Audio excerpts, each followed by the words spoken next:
আপনাদের সাথে আমি আজকে একটা ডেইলি ভিডিও শেয়ার করব, জানি না কেমন হয়েছে, তবে যেহেতু প্রথম শিখছি আশা করছি সবাই ক্ষমা সুন্দর দৃষ্টিতে দেখবেন সব ভুল ত্রুটিগুলো।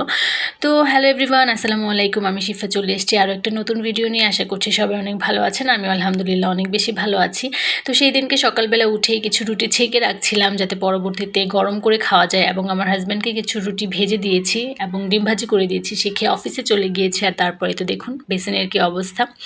আসলে বেসিন আমাকেই আবার ক্লিন করতে হবে, তাই ভাবলাম আগে খেয়ে নিই, যেহেতু ক্ষুধা লেগেছে, সকালবেলা উঠেছি। তাই আমি আমার খাবারটা রেডি করছিলাম। এখানে আমি কিছু সালাদ খেয়েছিলাম সেই দিন, জাস্ট আমি অন্য কিচ্ছু খাইনি।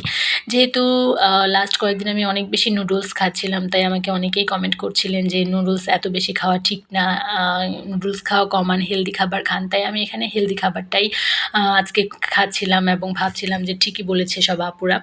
তো খাবার টাবার খেয়ে রুমে চলে গিয়েছিলাম, এবং রুমে গিয়ে দেখি রুমের অবস্থা খুবই খারাপ। তাই ঝাড়ু টাড়ু দিয়ে আবারও রান্নাঘরে চলে এসেছি, যেহেতু আবার দুপুরে রান্নার প্রিপারেশন নেওয়া লাগবে। তো এখানে আমি সেই দিনকে মাছের ডাল রান্না করেছিলাম লাউ দিয়ে। আমি জানি না আপনারা কেউ লাউ দিয়ে মাছের ডাল কখনো খেয়েছেন কিনা বা কখনো দেখেছেন কিনা কোথাও লাউ দিয়ে মাছের ডাল খেতে, বাট আমাদের এলাকাতে কিন্তু এটা খুব বেশি প্রচলন। শীতের সময় লাউ আর মাছের ডাল একটা বেস্ট কম্বিনেশন বলা হয়। যেহেতু ঠান্ডা পড়তে শুরু করেছে, তাই আমারও মাছের ডাল খাওয়ার খুব ক্রেভিংস হচ্ছিল। তাই মাছের ডাল গুঁড়ো করে আমি ভাবলাম যে আমিও আজকে লাউ দিয়ে মাছের ডাল রান্না করব।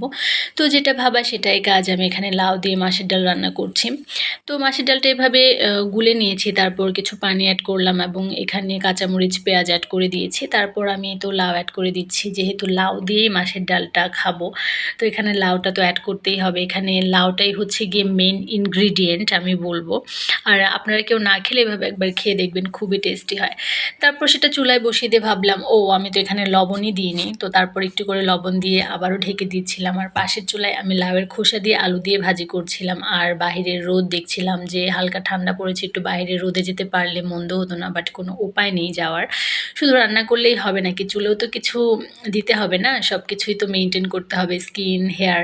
তো একটু চুলে হেয়ার প্যাক লাগিয়েছিলাম। তো তারপর আবার রান্নাঘরে গিয়ে দেখছিলাম আমার ডালের কি অবস্থা। পরে দেখলাম যে না, ডালের অবস্থা এখনও করুণ। যেহেতু ঢাকায় গ্যাস খুবই কম থাকে, তাই আসলে রান্না হতে অনেক বেশি টাইম লাগে।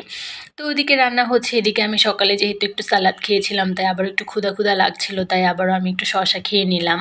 তো পাশের চুলায় যেহেতু ভাজিটা হয়ে গিয়েছে, তাই আমি ডাল ভুনা করেছিলাম, সেটাকে ভাবছিলাম যেটাকে জাল করে একদম যেই হালকা পানি আছে সেটা শুকিয়ে ফেলবো, একদম ভর্তা টাইপ করে ফেলবো। তো এখানে সেটাই করছিলাম। আর পাশের চুলায় তো আমার ডাল হচ্ছিলই। তো ডাল হয়ে গিয়েছে, আমি ভাবলাম যে ডালের বাগারটা দিয়ে দেওয়া যাক। তো পেঁয়াজ আর জিরা দিয়ে এটা আমি একটু তেলে ভেজে নিচ্ছিলাম, বেরেস্তা করে নিচ্ছিলাম। তো তারপর আমি আবার একবারে ডাল ঢেলে দিতে পারি না, আমি মানে প্রচণ্ড হাতে গরম লাগে, আমি ফেলে দিই। আর আগে একবার এরকম একটা অঘটন করেছিলাম, তাই এবার আর সেই রিস্কটা নিইনি। তাই আমি আস্তে করে ১-২ চামচ প্রথমে দিয়েছি, তারপরে আবার দিয়ে দিয়েছি। তো এই ছবিটা আমি দিয়েছিলাম আপনাদেরকে যে এটা কিসের পাতা বলার জন্য। এটা কিন্তু শীতের সময় লাউয়ের তরকারি বা ডালে দিয়ে খেতে খুবই ভালো লাগে। তো তারপর আমি গতদিন রাতে একটু মুরগির মাংস রান্না করেছিলাম, সেটাই গরম করে নিচ্ছিলাম। তারপর বিকেলবেলা মনে হলো যে একটু নুডলস খেতে হবে, ক্ষুধা লাগছে, যেহেতু খাবারটা অনেক আগে খেয়েছি ১:৩০টার মধ্যেই। তাই আমি একটু নুডলস করে নিচ্ছিলাম, এবং খেতে কিন্তু খুবই মজা হয়েছিল নুডলসটা। আর আপনারা কেউ কি চাটনি দিয়ে নুডলস খেয়েছেন? না খেলে একবার ট্রাই করে দেখবেন অবশ্যই, এটা খেতে কিন্তু খুবই মজা হয়। তো তারপর সন্ধ্যার পর চা খাচ্ছিলাম, একটু দুধ চা কড়া করে চিনি দিয়ে চা খেতে খুব ইচ্ছে করছিল। তো আজকের ভিডিওটা এ পর্যন্তই। সবাই ভালো থাকবেন, সুস্থ থাকবেন। আর আমার প্রথম ভ্লগ কেমন হলো সেটা অবশ্যই জানাবেন। আর এটা কিন্তু আমার হাজব্যান্ড বানিয়েছিল, আমার হাজব্যান্ডের হাতের চা কিন্তু খুবই মজা। তো আজকে এই পর্যন্তই, ভালো থাকুন, আল্লাহ হাফেজ, আসসালামু আলাইকুম।